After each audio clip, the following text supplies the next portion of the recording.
Okay, we call the Winnebago County Community Mental Health Board to order. The date being November 6, 2024, and the time is 2 o'clock. First order of business is to take roll call. Dick Cooner. Here. Dr. Gorski. Dr. Giardini. Here. And Ralph Bradshaw. Present. Dr. Copeland. Margie Lindmark. Here. Tim Neighbors. Here. Jeff Nielsen. Here. Dr. Amanda Penny. Here. Mohammed Yunus.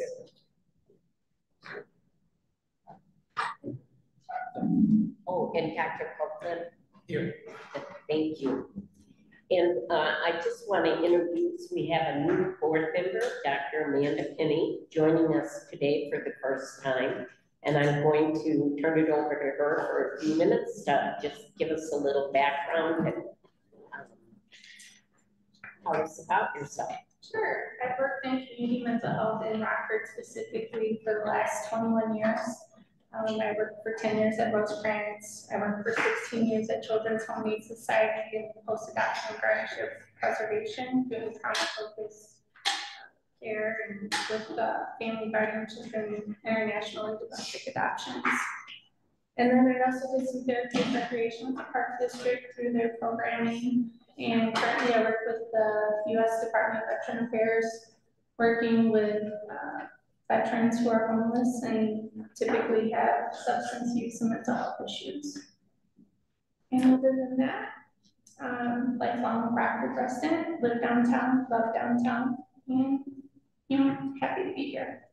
Oh, we're happy to have you. Welcome aboard. Thank you. Okay, we do have two individuals for public comment today. Carl Cole is the first person. Do you want to just do some podium here? I can just stand here. That's okay. That's fine, whatever you want to do. I'm introducing my geography as much as I can. Thank you so much. Well, good afternoon to everybody. It's nice to see all of you. Many of you are friends that have seen me in action, and my wife Diana for many decades. And I'm really excited that I haven't stopped. The reason I haven't stopped is because problems with kids haven't stopped, so I'm not going to stop. But I am excited that since the last time I was here presenting with all of you, a couple of new things have happened that are very positive, and I thought I would share them. And then I also want to see how much of a mistake I made with an application I did. So we'll see. I'll get to that at the end. But the first thing I want to say is that through the Park District, I'm still working with after-school programs, and we're doing our YES Club, Young Equal Success, and we do character development for excellence, as well as fine arts projects. And what we're finding is that most young people have some sort of talent. It's just they may not have the opportunity to do it. So I'm very blessed to be able to have music and a lot of other things, poetry, dance, and things that kids love to do. And I use those mediums to teach them academic achievement, positive behavior, and social emotional success. So I know that sounds like a whole lot of work, but I love doing it. So I don't really think about how much work it is. So today I have a badge from the Rockford Public Schools, 205. And at this time I am a contractor with the Park District as a workshop facilitator. So I have a badge now. So I didn't have that last time. So that's exciting. I believe that's going to open up some more doors. And in fact, the Whitehead Flynn Community School Collaboration, they are interested in me working with them. So I'm excited about my future. The second thing is about a specific young lady who turned 14 at an event that we had at the end of September. Her name is Trinity Rucker, and she is the City of Rockford youth poet. But a lot of people didn't know that she was talented beyond that, and what a great singer she is. So she has really proven to be a very impressive young lady, to the degree that the Winnebago County Chairman gave her recently a Service Excellence Award, and she was declared the 2024 Youth Ambassador for Peace, peace being an acronym for positive energy and character excellence. So I'm excited about her, and back in April, which was National Poetry Month, we made her the youth leader over our fine arts component in our guest club. And since then, if you go on our website, you'll see videos, news clips. We've been real busy. So what I would like to present to you is specifically a letter that I just received from actually a classmate of mine who graduated from Freeport High School in 1979, which is actually when I started our company, which is Sounds of Good News. This month, we celebrate 45 years of business and community service and helping kids. So my friend, who is Dr. Brian LeParent, last year he received a distinguished award. He was the winner from the Illinois Mental Health Counselors Association. So I thought that was significant. So I have access to that letter, and in fact, I did upload it to the gentleman who was so helpful with the application. So the last thing I'll say, and Jason had to, he's been so helpful. So the last thing I'd like to see is this. I don't know if I had a clear understanding of the Accelerator Award as it exists right now. I actually thought it was something that I could write relative to a project that we're doing, which is called Speak It, Sing It. And it's going to be a video release for Dr. King Day, which is always the third Monday of January, the 20th in 2025 of January. So I actually applied for a grant for that particular project. And I think that I ended up doing something that I didn't know that I was doing. So I don't know if I did the wrong thing or not. But if I did do the wrong thing, it is in the system and Jason has it in it. So I don't know, I remember last year, and I'm done, that one of the ladies on the board last year when I presented mentioned that sometimes you'll have some funds that are extra or that are there that you could choose to put to a worthwhile project, especially relative to youth. And so I at least want to say whatever that mistake is that I did, the application is on file and you have it. But if it is something that might be interesting to support our Speak It, Sing It video project that we're going to release on Dr. King Day in January, I would be just thrilled to know that you might be interested to support that. Otherwise, as far as the bigger grant for more years, I think that I might need a little bit more information and a little bit more help to make that happen. Okay, so Jason has our website and all that, but just want you to know some things are happening to help kids deal with the negative impact on social media, which is terrible. But I'm so excited that our stuff is also on social media, and we can also positively affect millions of young people. And by the way, their number one thing is YouTube. And the next one is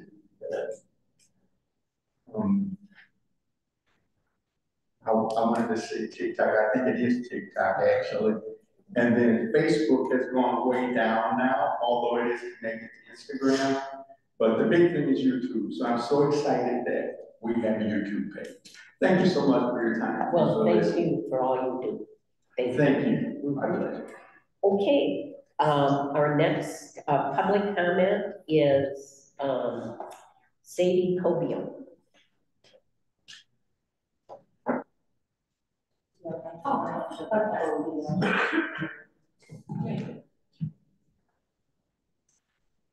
Good afternoon. My name is Sadie Cobio. I'm the regional director at Rose Springs Behavioral Health. Last visit, I gave you guys an update on all of the things that we got to do as far as those we got to serve. It was timely, about a week ago, I got an update on a story of a success, and so I thought it'd be really cool to share that after following my last visit with you guys. So we'll call this client Q for privacy purposes. Q came in for our treatment, gaining access to a vet at our Harrison location to begin her journey of recovery. She successfully completed, then moved to another program in Rosecrans for some longer-term care, where she gained employment, completed her substance use treatment, and medical assisted recovery, as well as successfully discharging in April. She happened to drop by last month to tell us that she is still substance use free, which is an amazing win, is now a general manager at a local restaurant, living independently and rebuilding a relationship with her son, who she will get to spend Thanksgiving with for the first time in 3 years. She said she is so grateful for all the things that we've been able to do, and that's in large part to you guys. So I wanted to pop in, share that win, and just say thank you so much. Thank you for sharing it. All right, we have 2 presentations today. The first one is from One Ung, I believe. What is it? Amaze. You want to introduce yourselves? We don't have a slide clicker, we do not have today, so just. Well, good afternoon. My name is Jose Fernandez. And my name is Maria Fernandez. And I'm the coordinator of the Emmaus Women's Group at our parish. And I'm the coordinator for Emmaus Men's at St. Peter's and Paul Church.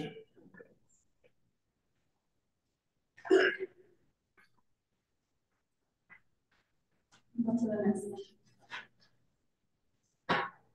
one. So Emmaus has been active at in our community for 2014, so 10 years. 10th year anniversary this year.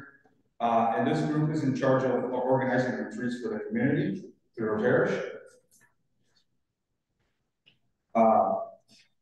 During our time as coordinator, so I've been coordinator for 2 years. We only served 3 years.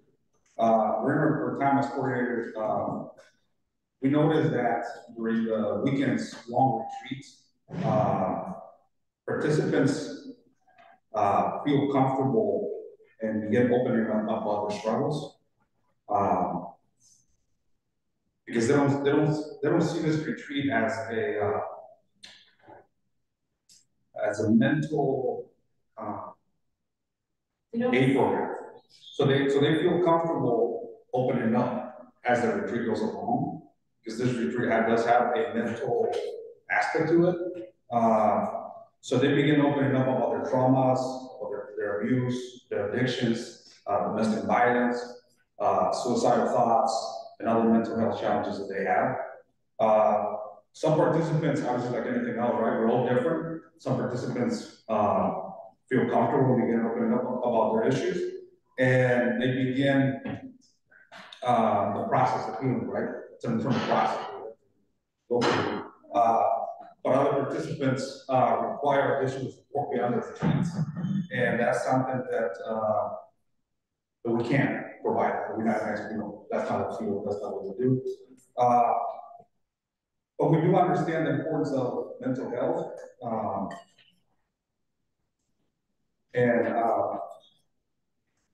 but again, unfortunately, as persons, we lack the necessary resources and capacity to support them.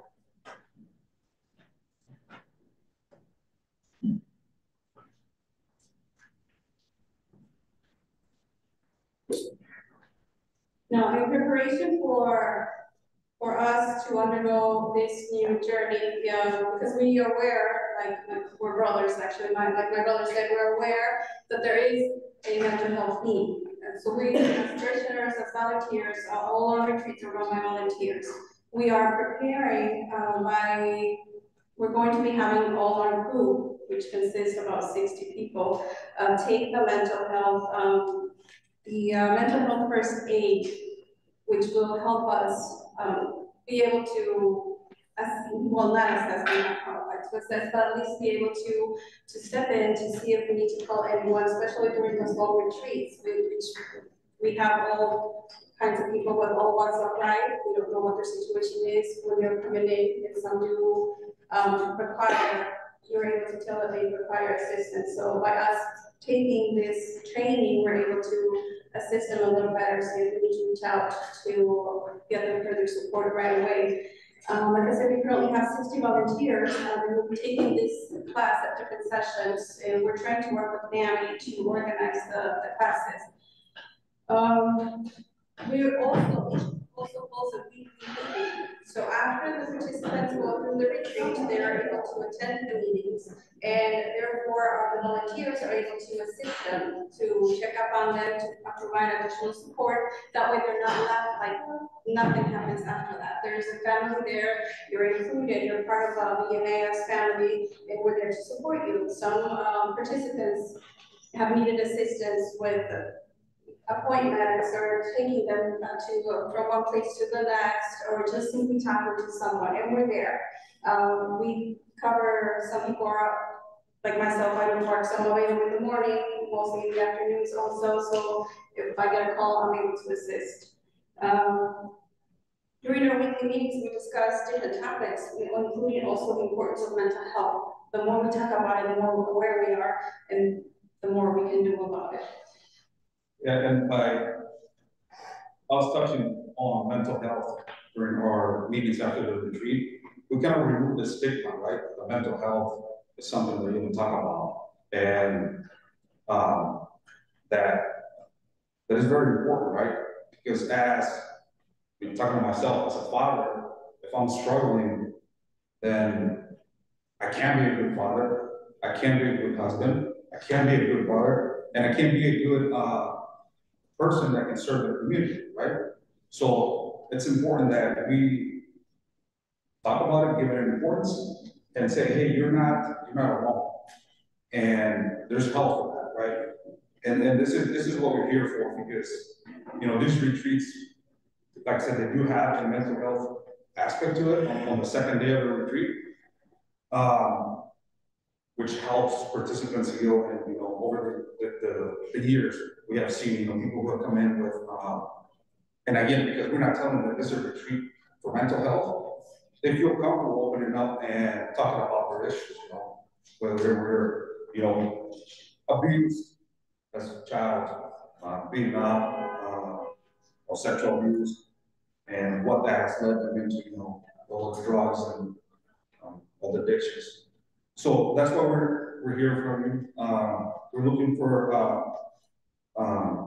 funding for 2025 calendar year for $6,000. This amount will cover a one-time cost for 5 retreats and the hiring of a part-time therapist that will be providing free counseling to the Hispanic community.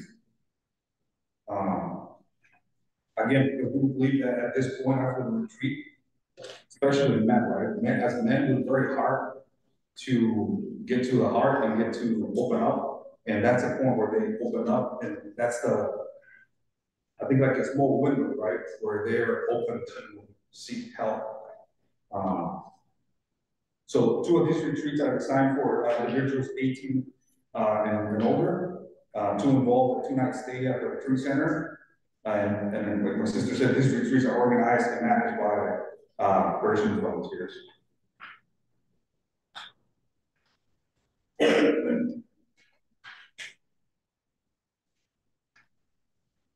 For the 3 additional, so 2 of the retreats require an overnight stay. For the other 3 retreats, they don't require an overnight stay, but they do last. They do for 2 days. So they get to leave, they get to come back the following day.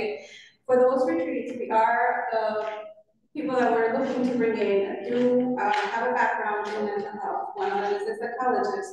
We've had him before, so we know we can reach out back to him again, and that way we can have some. So we can focus for those retreats, those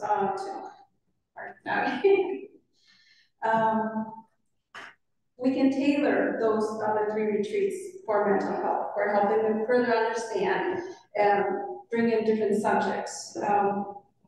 One of the subjects we had before was how do you recognize your wounds as a child? Because without even meaning to, as parents, we cause scars on our kids without intending to. And so how do you recognize we have those scars? How do you get to heal them? Once you're able to recognize them, then you can begin the process of healing said scars. But we don't know we have them. We don't know that those scars are making us the people we are now. Maybe if I was yelled at, then I'm yelling at my kids now. So if I know where it's coming from and I recognize it, and then I can do something about it. That's something that I need to heal so that I don't pass on those same scars to my kids. So that's just an example of one of the subjects that we are intending to cover with those additional retreats. There's many that we can look into, all based on mental health, because it is important. We all need it, and most of the time we're not aware that we have that scars, like that psychologist told us. We're not aware that we're doing it. We're not aware that it was done to us, that we received those scars. So we need to learn to recognize it and to heal. And we're trying to help other people do the same. So that's it for the presentation. So your support will help, again, the Hispanic community to have that therapist, free of charge. So thank you for your time. Okay, I'm gonna ask if there are any questions from the board. Yes. How many people on average attend the retreats? For the year, there's about 360, I think it was 350, 350 in a week. Thank you. I'm sorry, that question. Typically, how many people are at your retreats? That's what she just. Okay, the total number is 350? For the whole year. For the whole year. Of that 350, approximately how many people then are we talking about who are concerned you a lot as to their mental health or addiction? I don't have a percentage per se, but there is a number that of individuals that come in, and obviously I work with them, and so I can talk about men that come in, and men that have had addictions, right? They, after the retreat, they drop some of those addictions, but because we don't have that support that can continue to work with them on that side, they slowly just began to stop showing up at the meetings, and then eventually we just don't see them anymore, or next time we see them, they're back to their old habits. So that's what we're trying to bridge, because that's what you're trying to break. Right, exactly. So that's what we're thinking, like a part-time therapist, because we don't necessarily have Have you had any conversations with Catholic Charities in regard to their counseling program, and have you asked them at all for help? We have not reached out to them directly, so that's something that we could look into. I do know that the diocese does have mental health support. However, they don't offer any bilingual. They have therapists, but none of them are bilingual, and that's where our issue comes. Also, because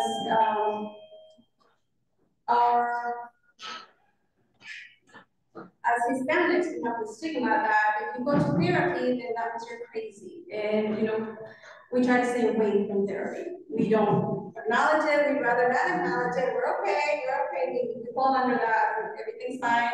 Nothing's wrong. We're okay. By reaching them through those retreats, like Jose was saying, they're coming in not even knowing there is a mental health aspect to it. And once they see other people that they can relate to, other testimonies, people that have gone through, that they are now on the other side, that they have healed, then that's when they recognize that, oh, I can be on the other side too. I can get to heal. But there isn't enough therapists that are bilingual. That's the other issue. And some use the excuse that why they don't have insurance, they can't afford to. The copay is too expensive, which is why we're looking for offering that service free of cost to the Hispanic community. And it wouldn't just be just for a parish.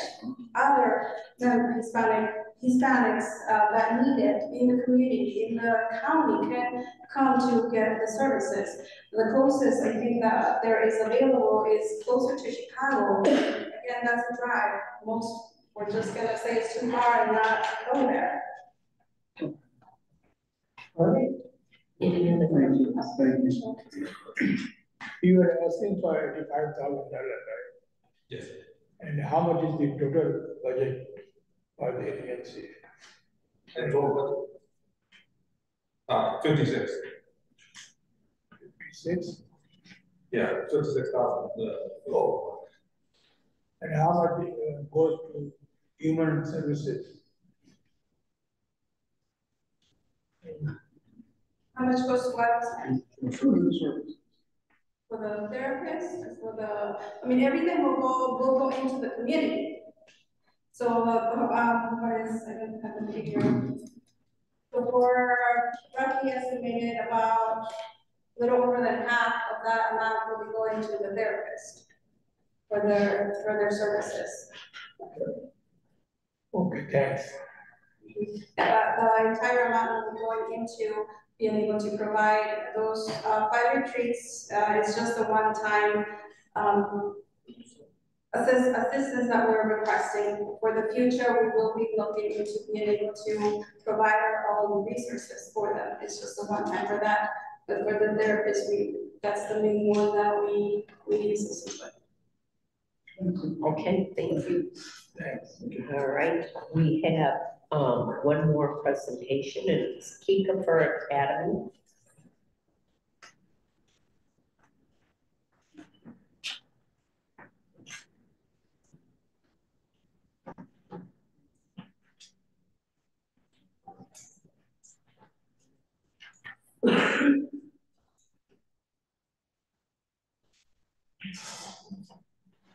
Good afternoon, my name is Kishan, and this is my daughter Samaya. And we are presenting for the mentorship and mental health and wellness program. If I may, I have a question as you begin. I hate to do it right away. Sir, The academy, is it a school? Is it a full-time school? What is the academy? I read your material and I was unclear. Maybe it's just me, but what is the academy? it's a school. Full-time school? Yes, sir. So you have 8 grades and teachers and, K through 12. okay, thank you. Yes, sir.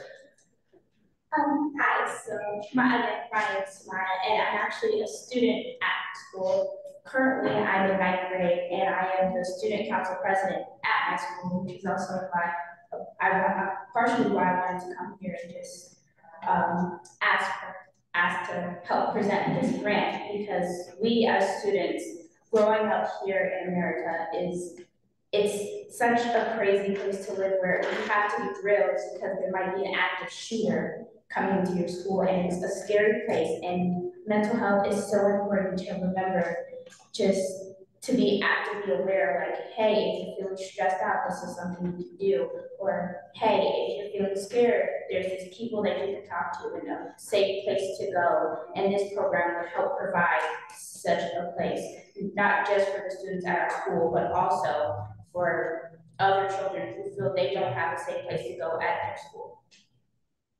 Thanks a lot. KDA's funding and financial stability. KDA's funding model is grounded on a diverse revenue sources, including state and federal grants, community fundraising, program service revenue, and philanthropic donations.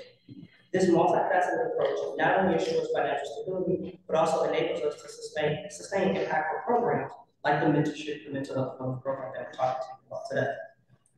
Our budget management prioritizes strict financial accountability and sustainability, with each funding stream strategically allocated to advance program goals while maintaining adaptability to changing financial landscapes.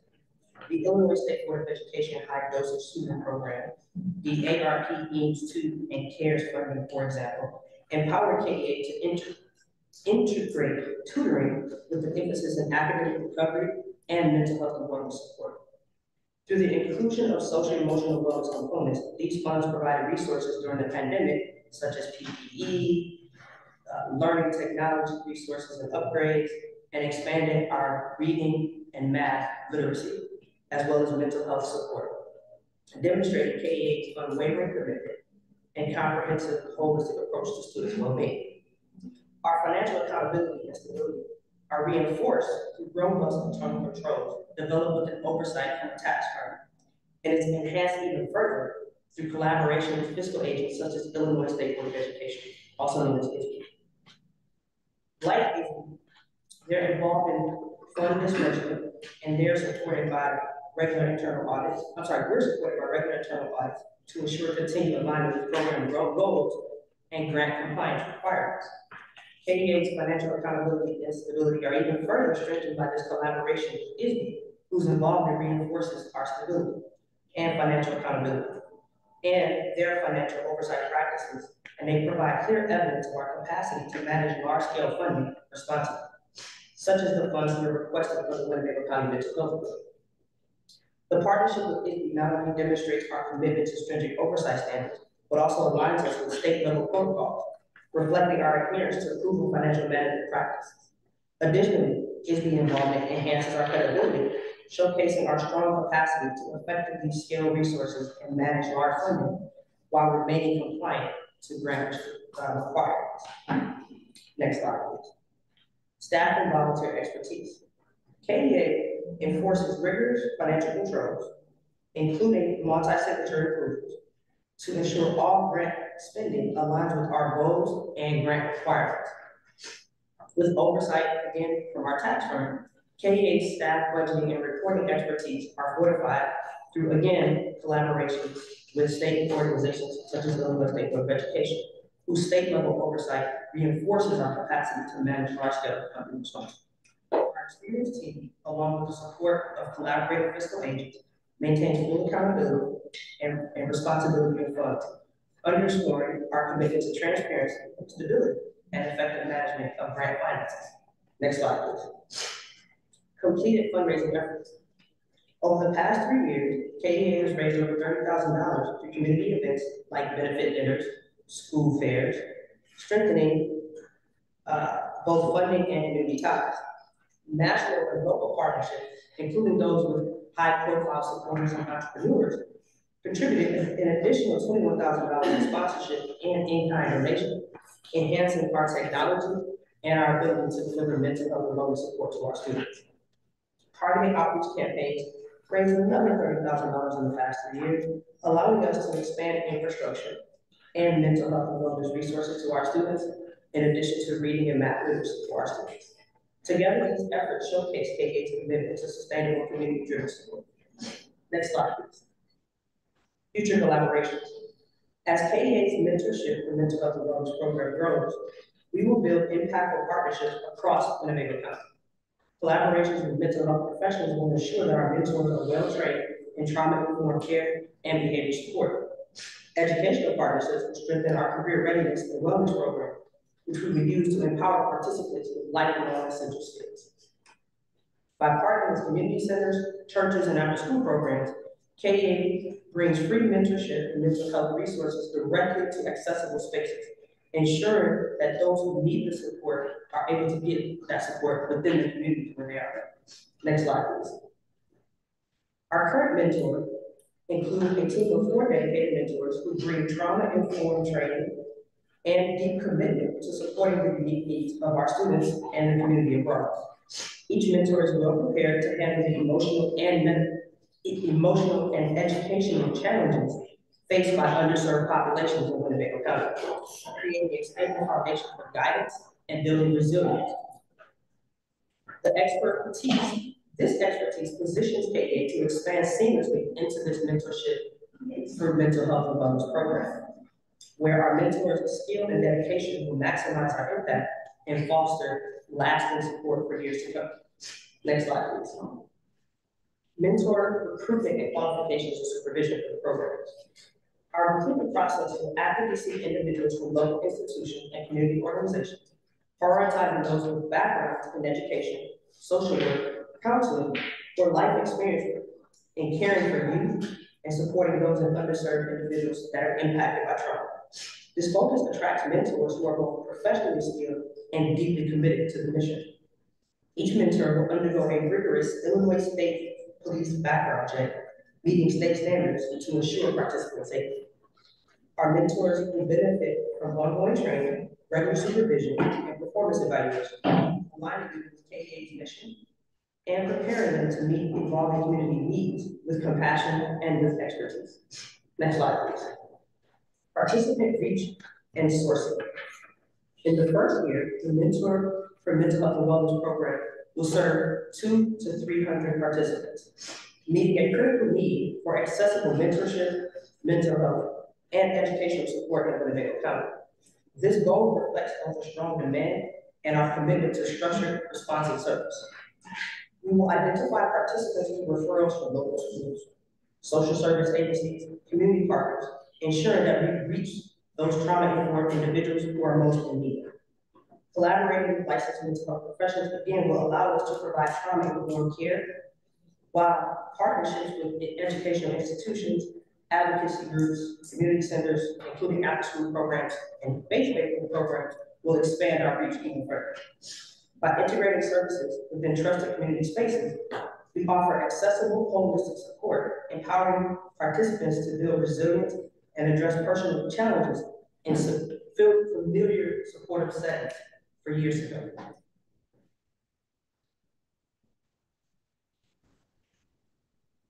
In conclusion,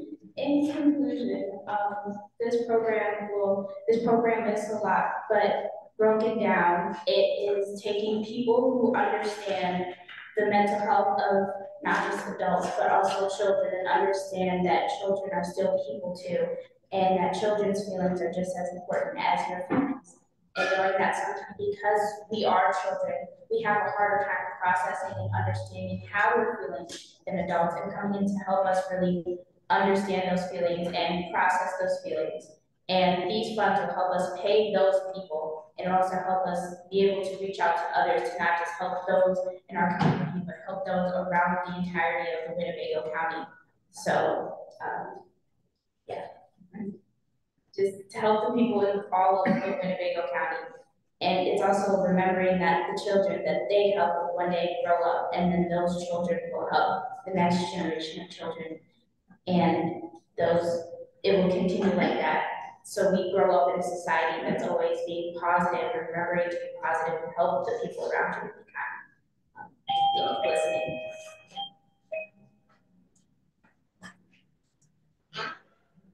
Any questions from the board? How many students you have in your academy? We have about 30 students right now. How many now? 30. 30, okay. So they're all going to be facilitated with this money? When you say facilitate with this money, Are you going to work with all of them with this as like a group thing? Yes, we expect that all of our students will benefit from participating in the program. Okay. So they will be included in that 200 to 300 students that we will work community with, not just students. Okay. It will be a part of that number. All right. All right. Yes, sir. What is your definition of mental health? Good question. It is something that we need to define. The ability to adapt to the world around you in a positive and meaningful way. Okay. So basically what we're really talking about are good survival skills. And growing up in terms of with as healthy ideas as possible. My only point would be, if you look at our mission and what it is that we do, is we're talking about working, the money we're putting out is for serious mental illness and or serious emotional disturbance among kids. So it's kind of like, I mean, in a sense, what you're describing is, in my world, goes described as mental health prevention, in terms of doing those good things for people that they could grow up in a healthy way, which is different than what we're talking about of developing programs for people who have identified and have been diagnosed as having a serious mental illness such as schizophrenia. That's. I'm sorry, was there a question? No, well, but I'm seeking just the information.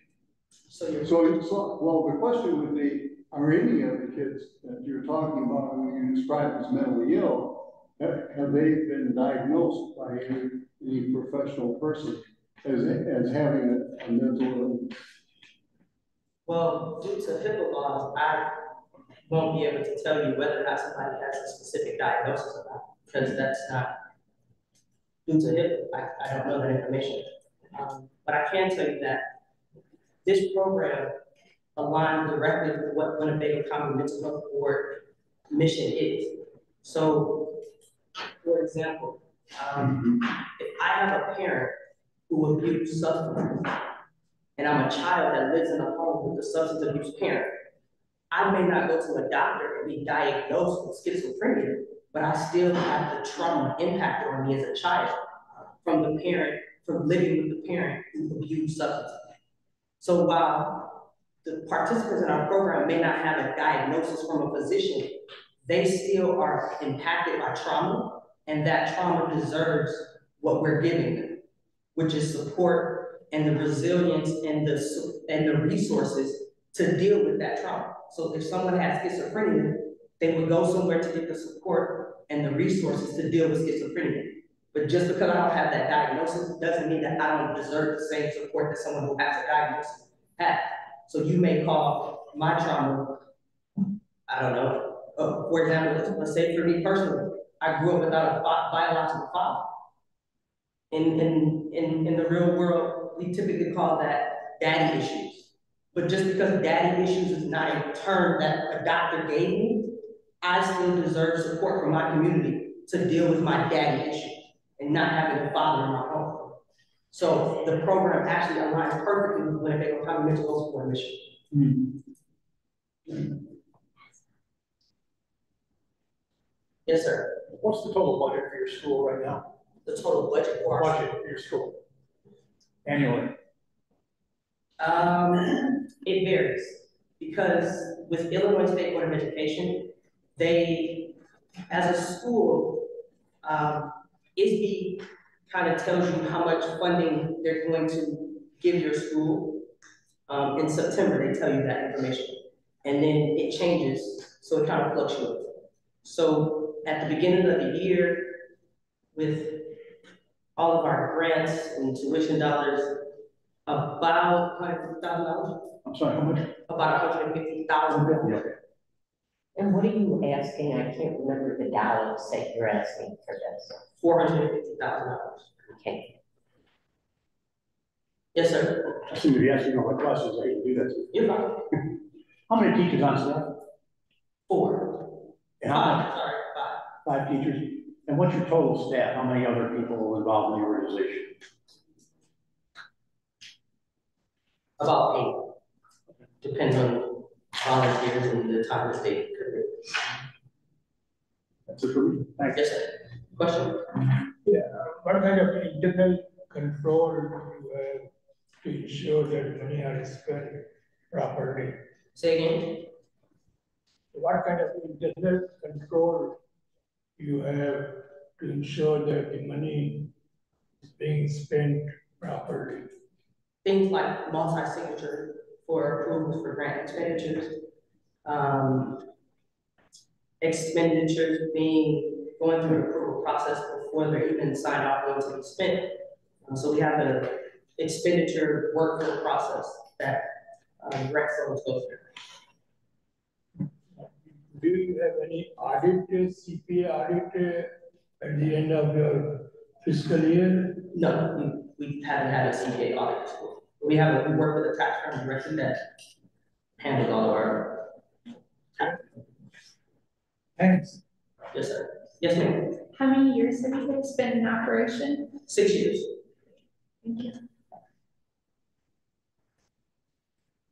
Okay, thank you very much. Thank you.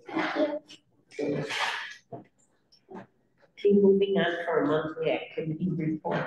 Jason, do you have Sure. some highlights for I us? do, but I'm gonna pause before I go to that, and I'm just gonna say this for everyone in the room and then also for the board members. So we at Region 1 Planning Council on the staff side are not making the direct funding recommendation to the board. We're really facilitating the process, so it is critical that you as the board members please go back into the fondant portal and put in any additional commentary you have following the presentations. Even if you did the review on the front end, now that what your review was that you wanted more information, so now that you have that additional information, please go back in and make the actual comments about how aligned you feel this proposal is with the accelerator, any concerns, etc. Because then for both of the proposals that presented today, that information is critical for us to actually present back to you, you know, a resolution that articulates a decision for you to, you know, decide on. So please do that. And for any board members that haven't been in founding yet, new board members, please reach out to me directly if you're having any issues with that. I'm happy to sit down with you or connect you with somebody on my team who can do a one-on-one training for that, okay? Whether that's Zoom or in person. And then with the activities report, I'll just say we have really been focusing, hearing some of the board members' commentary back to us on making sure we have more compliance functionality for our core program grants. So we do have report cards now for each of the 38 funded programs, which includes historical and current year information in terms of percentages of funds spent, status on current outcomes, communication requirements that are being met and adhered to, interactions with staff and board, etc. Those will be for the site visits that have been scheduled. We will give those to you in advance. There's 13 site visits because we're going to start with the programs that have 1-year contracts. And the reason for that is at the next board meeting, we're hoping to have the notice of funding ready for you. It's with legal right now that will then set up the process for those 1-year contract programs to request additional years of funding should they wish to do that. So the site visits will precede that process for those with 1-year contracts. And then following that, we'll do the rest of the 25 programs that have the multi-year contracts, okay? So keep an eye out for that. I know many of you have already been contacted.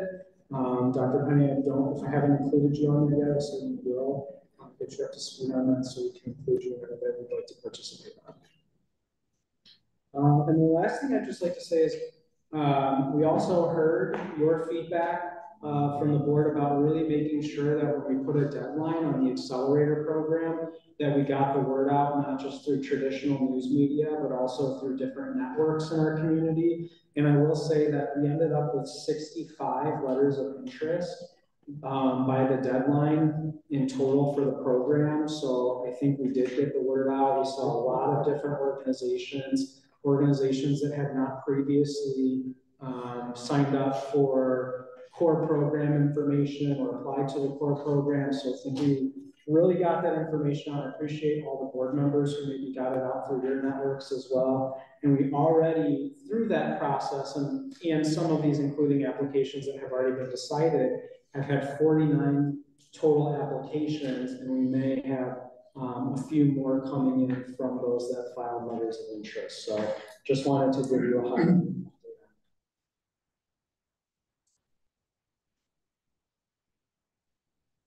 Okay, that's that. That's the end of the. That's the activities. Okay, very good. I will need a motion to approve the October 2024 meeting minutes. No comment. Thank you. I need a second. Any discussion, corrections? Okay, hearing none. All those in favor, please say aye. Aye. Okay, moving on to resolution 2024X. Resolution authorizing the Winnebago County Community Mental Health Board Accelerator Awards preliminary review determination for applications received. The Winnebago County Community Mental Health Board is not willing to review the proposal due to one or more of the reasons causing ineligibility for funding. And the organization is Marshmallows Hope. The program name is Marshmallow Security System and HVAC. The ineligibility is because the request does not align with our strategic plan, and there is no value added in perpetuity. So that's resolution, and do I need an approval from our board for that? Is that a voting, okay? So I need a motion to approve this. I move that we vote on this for at the action of the board. Okay. Second. All right, thank you. Any discussion? Hearing none, all those in favor, please say aye. Aye. Opposed, same sign. I think I'm a good proponent. Yes. I did want to express that when I discussed this proposal with Dick and Marianne in preparation of this resolution, we did want to note that we do have emergency funding that through the core program grants that would cover that could potentially cover some of the things that were described in this proposal, and that might be a more appropriate avenue for this request. And so I will follow up with the organization to let them know that because they are currently receiving a core program grant, they have an allotment of up to 10% per budget year for emergencies that might otherwise stop the program, and that might be something that they would want to consider with some of the issues that they've addressed in this. So just to make that that comment to all of you, so you're aware that there is another funding path that covers emergencies like this that's not really through the accelerator program. Okay. The work plan amendment, Winnebago County Resource Intervention Center. Sure, so a couple quick things on this, because this is the first work plan amendment that has come before the board. In the past, work plan amendments have generally been for personnel changes and are made at the discretion of the board president. Today, we have two work plan amendments coming before you that are actually asking for scope of work changes. And I consulted with legal on this because I guess the consideration was if you approve the scope of work through a competitive grant application, what would it look like to change the scope of work, not just the personnel to do the scope of work, but the scope of work. The counsel that I received back was, if it was a significant change of the scope of work that fundamentally changed the nature of the program, then that should not be done because that would circumvent the competitive grant process. But if it was a modification of the scope of work to basically take a new path to try to achieve the same goal, then that could be done, but that should go before the full board for a vote, since it was the full board that voted to fund the proposal to begin with. So I do believe that the two proposals that are coming forth to you today are modifications that do not change the nature or intent of the program, but help the organizations better fulfill the intent and the nature of the programs that they were approved. The first one is the Resource Intervention Center. They have been incredibly transparent and communicative with us about their challenge of finding a nighttime therapist. Their intent was to expand mental health services at the Resource Intervention Center. One of the ideas was to have a nighttime therapist. That has not worked out, and they are here to answer questions if you have them. So the proposal is to essentially take that component out of the scope of work so they can just utilize the funding to hire additional daytime therapists, which is the reality that they're facing. So we couldn't find staff for the evenings, what you're saying. Right. Yes. So we will need a motion for approval of this work plan amendment. So Okay, thank you, Tim. Seconded, okay, any discussion? Any questions? Hearing none. All those in favor, please say aye. Aye. Thank you. The next work plan amendment is the YMCA Protecting Youth Mental Wellness. So this one similarly is a deviation from the maybe the methods or the modality, but not necessarily the intent or the goal. This is a youth-focused program. Previously, they were using some of the funding for executive leadership plus therapists.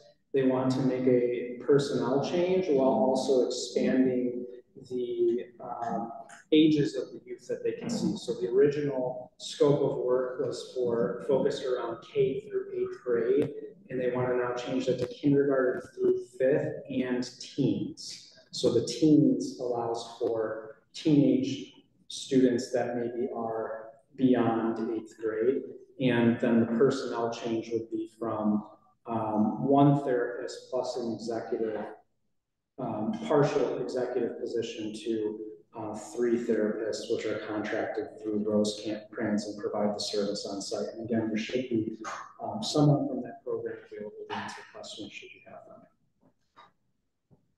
I have a question on the verbiage. We were saying changing to activities in the K through 5 and teens after school program is the new language. The paragraph that follows is what we read. That language does not match. So I'm misreading. Look at the second line of the paragraph on the second page. It does not match what the new language is on the first page unless I'm misreading. I think that we would, based on the resolution passing, insert the part that is changing into the paragraph.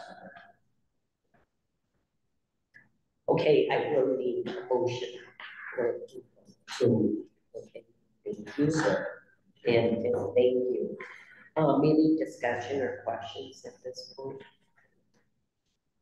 Hearing none, all those in favor, please say aye. Okay, moving on to discussion items. Actually, I don't have any on the agenda, but I do want to mention that we all know that the mental health passed in Winnebago County. And I just applaud the citizens for their open-mindedness and to allow the wonderful programming that we have in the community now to continue. So I want to also thank those that worked very hard on this referendum, and congratulations. That's what I want to say about that. Other matters, at this point, I have no other matters. Terry, you have other ones? November 26th, fellow board members, I'm going before the county board with our budget and talking about how we are spending our monies.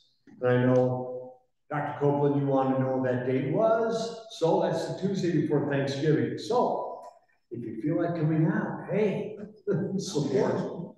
Of course, it could change. I mean, they've already changed the date on me a couple times. What time is it? 6 o'clock. I think this is county board starts. Okay. I think I'm on first. Yes, it's 6. 6 p.m. and Yeah, 6 p.m. 6 a.m. for you. Okay, and Mr. Cooner. Yes, Next. I would like to make a motion that we adjourn. A second.